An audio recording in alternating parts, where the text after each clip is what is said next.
What if I told you that the biggest rap beef of the 2000s didn't start with a diss track, a contract dispute, or even a fight over money, but with something so petty it makes Real Housewives arguments look like peace negotiations? That's... Right, the legendary war between 50 Cent and Rick Ross wasn't just about music. It was about pride, ego, and a sprinkle of pure chaos. And now, Tony Yayo, the man who's been in the G-Unit trenches since day one, is pulling the curtain back and exposing how it really started. We're not talking about a little Twitter shade or a couple of subliminal bars. No, this was the kind of beef that detonated careers, turned mixtapes into weapons, and left scorched earth across hip-hop. The kind of drama that makes Drake and Meek Mill's feud look like a high school group chat. And the kicker? According to Yayo, the origins of this blood feud were even dumber, messier, and juicier than we ever imagined. Secrets are being spilled, names are being dragged, and egos are being cooked medium well. So grab your popcorn, because this isn't just a rap story. It's a Netflix-worthy saga of betrayal, clowning, and power moves gone wrong. Tony Yayo didn't just open his mouth and spill tea. He emptied the whole pot, threw the cup, and lit the stove on fire. For years, fans speculated, twisted timelines, and tried to piece together the exact moment when 50 Cent and Rick Ross decided to go from rappers to sworn enemies. Some said it was over women, others swore it was a contract dispute, and a few conspiracy theorists claimed it was all staged for album sales. But then Yayo came along and laughed, basically saying, "Nah, y'all got it wrong." It all started with the dumbest thing ever. And guess what? He wasn't lying. According to Yayo, the entire feud lit up like gasoline over one moment. Rick Ross, claiming 50 Cent, looked at him funny during the Bet Awards. Yep, that's it. No dead. Relatives disrespected. No chains snatched. No $1 million betrayal. A funny look. A side eye. That one eyebrow raised that 50 Cent probably didn't even mean. And suddenly, the streets had a beef hotter than Popeye's chicken grease. Now, if that sounds ridiculous to you, congratulations. You're right. But in the rap game, where egos are bigger than bank accounts, sometimes the pettiest spark sets off the deadliest fire. Yayo revealed that Ross took that look as straight-up disrespect, and instead of brushing it off like a normal human being, he decided to crank up the drama and launch lyrical missiles at G-Unit. Let's pause here for a second. Because this right here, this proves rap beefs aren't built on logic. They're built on paranoia, pride, and the occasional sprinkle of insanity. It's like watching a telenovela where one character says, "Who ate my sandwich?" And suddenly there's a full-blown mafia war. Anyway, Ross didn't just quietly stew about it. No, he turned it into a public spectacle. In 2009, Rick Ross dropped his infamous track, Mafia Music. And with it came the opening shots fired at 50 Cent. The track had those slick, coded bars where he basically came for 50's whole empire, calling him out without even saying his name. And 50? Oh, he wasn't about to let that slide. Because let's be real, 50 Cent lives for beef. This man wakes up in the morning, pours cereal, and sprinkles a little beef on top just to get the day going. When Ross tried to play tough, 50 didn't just respond with a diss track. He went nuclear. He made Officer Ricky, the nickname that would haunt Ross for years, exposing his past as a correctional officer. That's right, Yayo reminded us all that 50 wasn't just fighting back. He was straight up assassinating Ross's street credibility. And let's not downplay this. In hip-hop, street image is everything. Having a history as a correctional officer isn't just a bad look. It's like finding out Batman used to work as the Joker's accountant. Ross tried to brush it off, but 50 kept hammering it into the culture's brain until Officer Ricky was basically his middle name. But here's where Yoyo's revelations made it even spicier. He admitted that inside G-Unit, they weren't even stressing about Ross at first. They thought it was a joke. Yayo said they were clowning around, laughing in the studio, watching 50 cook Ross like a Sunday barbecue. They figured Ross would tap out quick, like Ja Rule or any other victim of the 50 Cent roast machine. But Ross didn't tap out. In fact, he doubled down. He turned the beef into free promo, dropping more music, talking louder, and even going after 50's baby mama in public. Yayo explained that this is where things really got toxic, because Ross wasn't just making diss records. He was diving headfirst into 50's personal life. Now let's keep it real. 50 Cent doesn't play about his personal life. We've seen what happens when people poke that bear. But Ross wasn't scared. He threw gasoline on the fire, and suddenly what started as a petty, funny look at the Bet Awards spiraled into one of the nastiest, most entertaining beefs hip-hop had ever seen. And the crazy part? According to Yayo, 50 wasn't even mad at first. He was amused. But as Ross kept escalating, 50 flipped the switch. That's when we saw him pull out the ultimate troll tactics. Animated cartoons mocking Ross, internet skits clowning his kid's mother, and diss records so savage they made you feel guilty for laughing. This wasn't just a beef anymore. This was a war zone where careers were casualties. And Yayo made it clear. The public only saw the surface. Behind the scenes, there were phone calls, industry politics, and even other rappers choosing sides like it was the hip-hop version of the AVENGERS. Think about that. One look at an award show turned into a decade-long feud that reshaped rap beef history.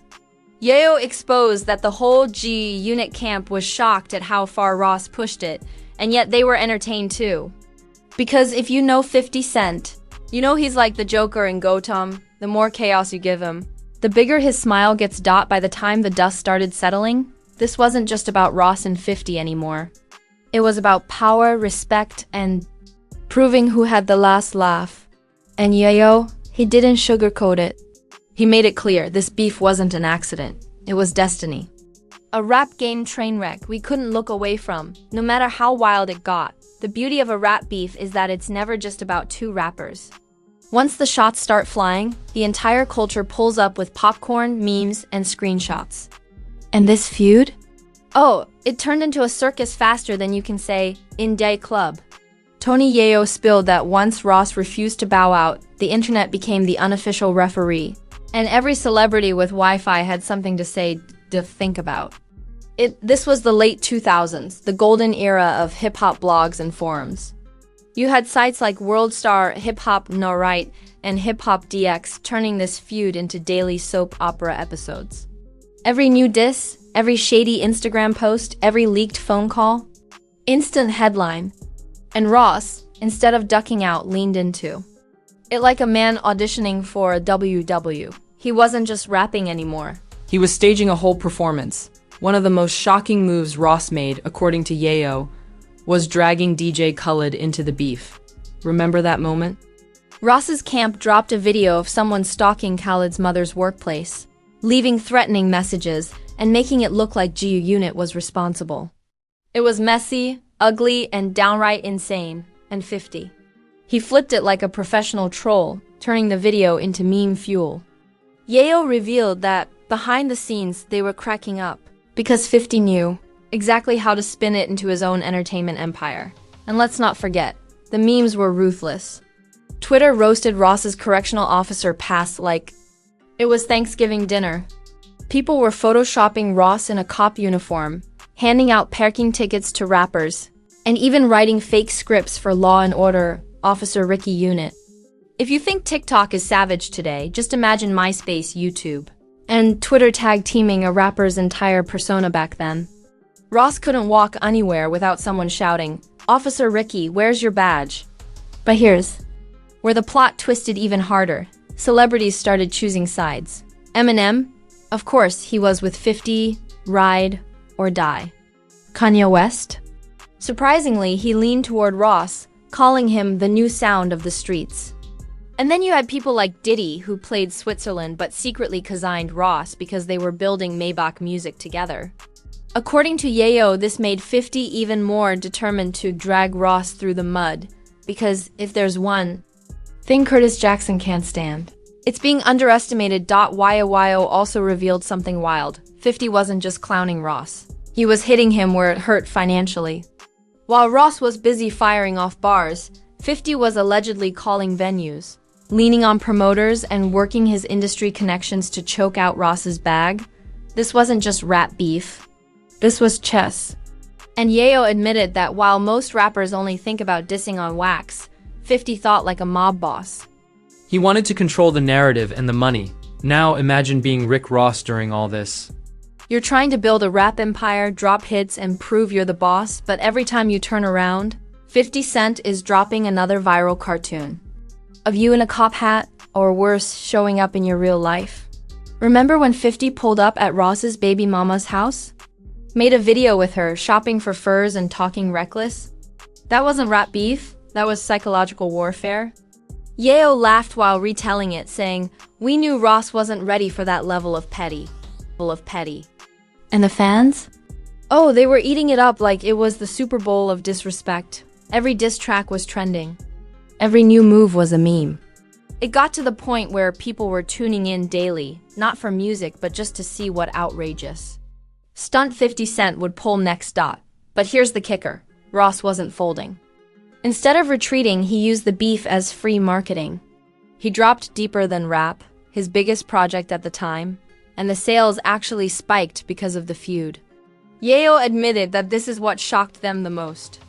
They thought 50's trolling would sink Ross, but instead it gave him the spotlight.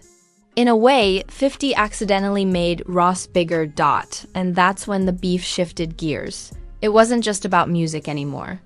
It became about legacy. 50 wanted Ross to vanish like Ross wanted to prove he could go toe-to-toe with the king of trolls and come out alive. Suddenly, we weren't watching a simple rap feud. We were watching two titans slug it out for control of the culture. Celebrities started throwing shade indirectly. Fat Joe, who already hated 50, backed Ross, Jadakiss, through slick lines in interviews. Even T.I. said Ross was holding his ground. It was like every rapper who'd ever had smoke with 50 found a new ally in Ross. And Yayo, sitting there telling this story, admitted that the G-Unit camp realized this wasn't going to be another easy kill, and then came the lawsuits, because, of course, what's a hip-hop beef without lawyers?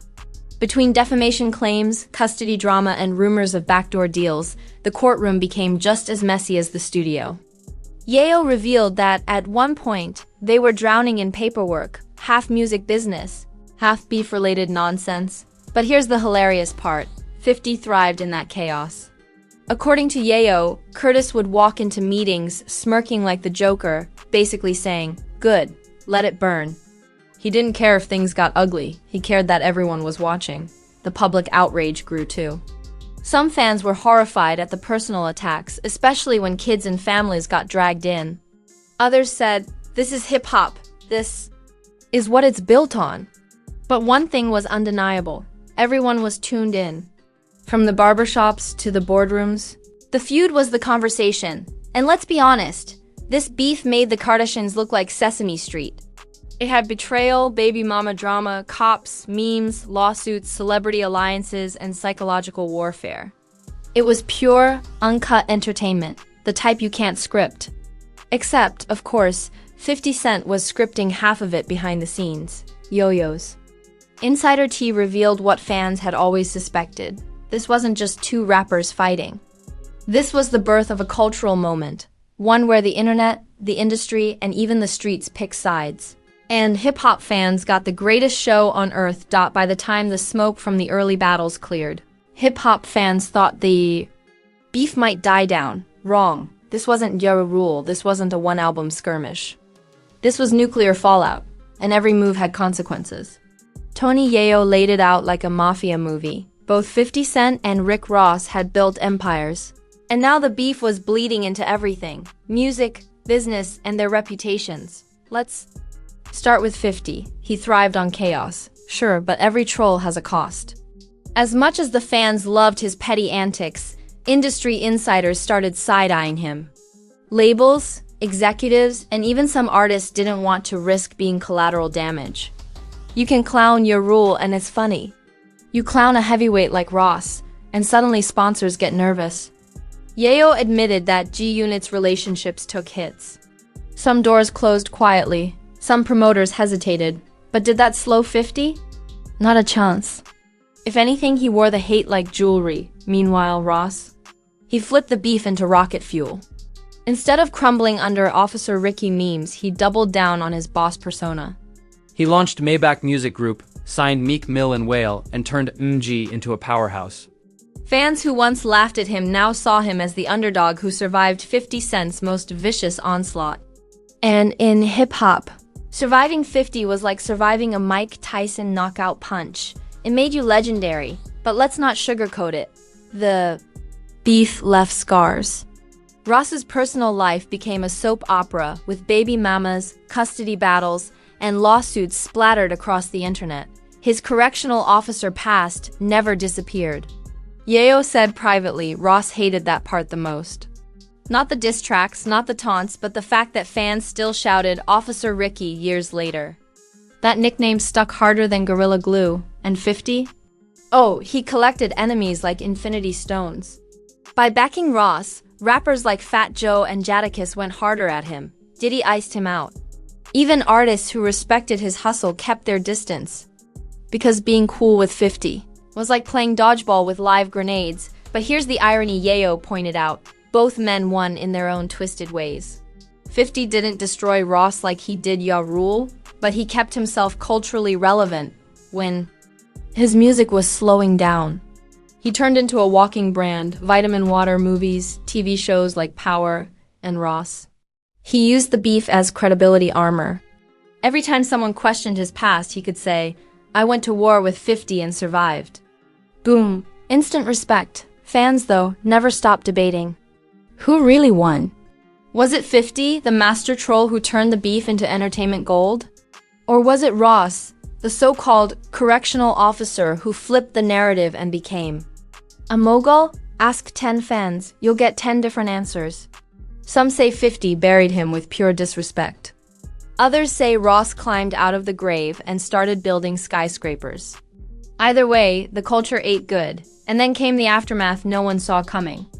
Yayo revealed that even years later, 50 would still bring Ross up in interviews, still crack jokes, still throw shade. It wasn't about sales anymore. It was about pride. Curtis Jackson could let go of many things, but losing control of a narrative? Never. Ross, on the other hand, became slick with his responses. Instead of direct disses he'd brag about his empire, his wealth, his artists, a subtle way of saying, you couldn't kill me. The internet never let it go either. Anytime Ross dropped a new album, someone in the comments would write, but weren't you ACO? Anytime 50 launched a new show, someone else would post a gif of Ross laughing. The feud became immortal, frozen in memes, interviews, and fan debates. And then Yayo dropped the real bomb. The beef wasn't just rap. It was personal pride clashing with personal pride. 50 never forgave Ross for mocking him at the BET Awards. Ross never forgave 50 for dragging his family into the mud. Two stubborn kings refusing to bow. That's why it never fully ended. That's why, even today, you'll catch them throwing subliminals like retired boxers shadowboxing in the park. So, what's the legacy of this war? It's simple. 50 versus Ross became the blueprint for how modern rap beefs play out. It wasn't just about bars anymore. It was about memes, internet culture, branding, and psychological warfare. Without this beef, would we even have Drake versus Meek Mill memes? Would we have Pusha T digging up baby secrets? Probably not. 50 and Ross built the toxic playbook rappers still use today. In Yo-Yo's final words about it? Brutal honesty. He said, look man, nobody really wins in beef. You get hot, you get headlines, but at the end of the day, both sides take hits. Ross lost face, 50 lost relationships. The fans won though, they got a show indeed. One that still makes the Kardashians look boring, still makes Twitter trends explode, and still gets people talking 15 years later. Because this wasn't just a feud, it was a cultural earthquake. Two titans colliding, leaving shockwaves that reshaped hip-hop forever. And the wildest part? Yayo hinted there are still stories he hasn't told. Which means the book of 50 vs Ross might not be closed. It might just be waiting for another chapter. So fam, after all that smoke, lawsuits, baby mama drama memes, and pure nuclear level pettiness, what do we really learn? Simple. Never stand between 50 Cent and a grudge. And never underestimate Rick Ross's ability to turn Officer Ricky into Billionaire Ricky. This beef wasn't a rap battle. It was a Netflix drama, a WWE event, and a daytime soap opera all rolled into one. Now, here's where you come in. I want you to drop down in the comments and tell me straight up, who do you think really won this war? Was it 50, the ultimate troll who could make your grandma into a meme? Or was it Ross, the so-called correctional officer who flipped the narrative and built a rap empire in broad daylight? Don't be shy. I want the debates hotter than Twitter during Grammy night. And while you're at it, smash that like button like it owes you money. No, seriously. Hit it like 50 hitting the publish button on another diss track. Subscribe if you want more scandals, because around here the drama never sleeps. From rappers to Hollywood to athletes, if there's dirt, we dig it. Up, polish it with sarcasm, and serve it steaming hot right to your screen. Oh, and don't just watch, join the army. Hit that notification bell so you never miss the madness. Trust me, the next scandal's already brewing. And you'll want front row seats when it explodes. This was Star Trek, your #1 source for the secrets they don't want you to hear. The beefs they wish you'd forget, and the drama that keeps hip-hop alive.